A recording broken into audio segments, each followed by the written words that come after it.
H2. Integration into budgeting. While it is quite common to budget using three scenarios, optimistic, realistic, and pessimistic, it may not be sufficient from a risk management point of view. These scenarios are often formed without the risk management team's participation or even without due consideration of the actual risks associated with the budget. Thus, even the pessimistic scenarios often do not account for many significant risks, creating an overly optimistic and misleading picture for the executives and decision makers. Proper risk analysis can bring significant value to the budgeting process. Risk managers should review and improve management assumptions used in scenario analysis or introduce the use of simulation modeling to make sure all important risks are captured and their impact on liquidity assessed.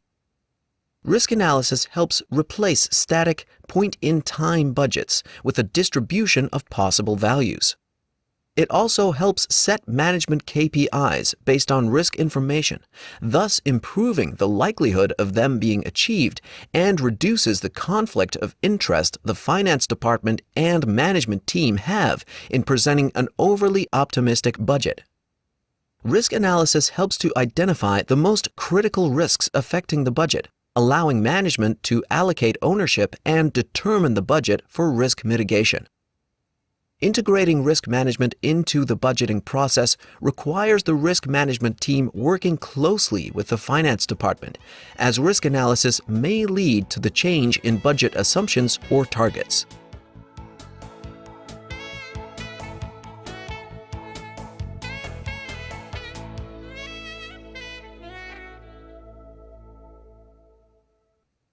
Here is a quick checklist to turn this section into actions.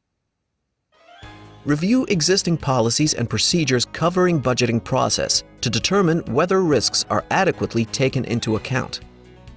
Test the existing budget model using sensitivity or scenario analysis to determine whether risks are adequately covered. Perform simulation modeling on the budget model to determine the likelihood of objectives being achieved as well as to identify any liquidity problems. Determine the most significant risks that affect the budget and risk mitigation measures. Adjust the budget based on risk information.